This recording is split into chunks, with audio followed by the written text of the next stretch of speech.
Si je réfléchis bien et que je me rappelle quelques anecdotes, je me rends compte que je vivais, naturellement je ne comprenais rien de ce qu'on disait autour de la table si il était question de science. On prétend que je parlais de particules quand j'étais petite, mais inutile de dire que je ne comprenais rien du tout de ce que ça voulait dire. Donc je crois que c'est plus... la liberté se trouve, j'allais dire, dans les relations entre les gens, dans la possibilité de faire réémerger du collectif quand c'est trop individuel, et dans la possibilité de cesser cette course à faut être le meilleur, faut être le meilleur, faut être le meilleur.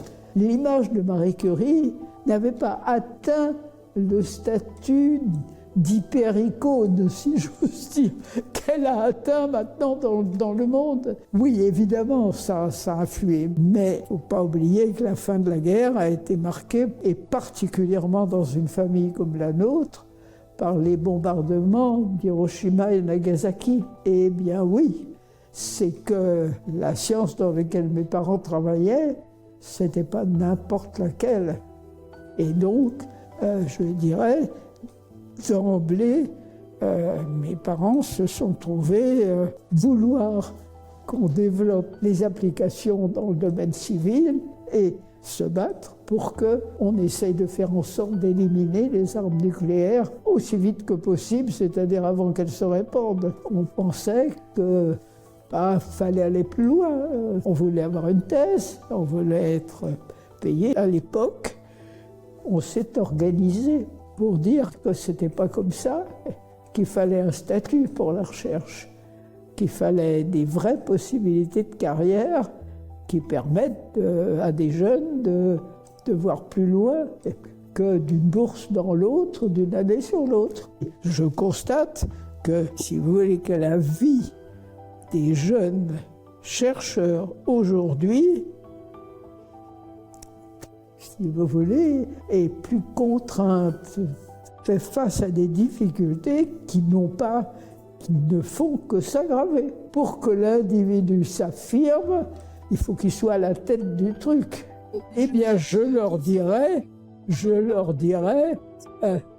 de s'organiser et de protester contre un certain nombre de conditions qui font qu'on arrive à ce système, c'est-à-dire à une individualisation forcée, avec un système dans lequel, si vous voulez, on n'arrive plus à s'appuyer sur le fait qu'on ne fait pas tout seul.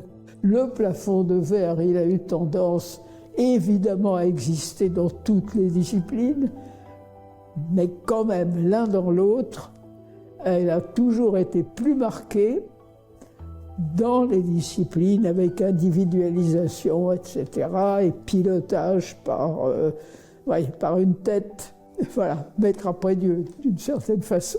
Et donc, les femmes ont intérêt, et je dirais la recherche a intérêt à ce que le caractère collectif des choses ne soit pas oublié. Je dirais que j'ai constaté que, en gros, pour que la situation des femmes s'améliore, il fallait d'abord que la situation d'ensemble s'améliore.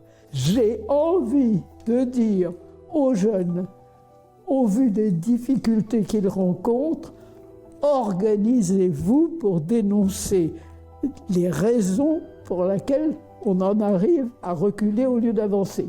Et pour les femmes, c'est pareil. Le nombre de femmes en sciences a cru, et maintenant, ça plafonne.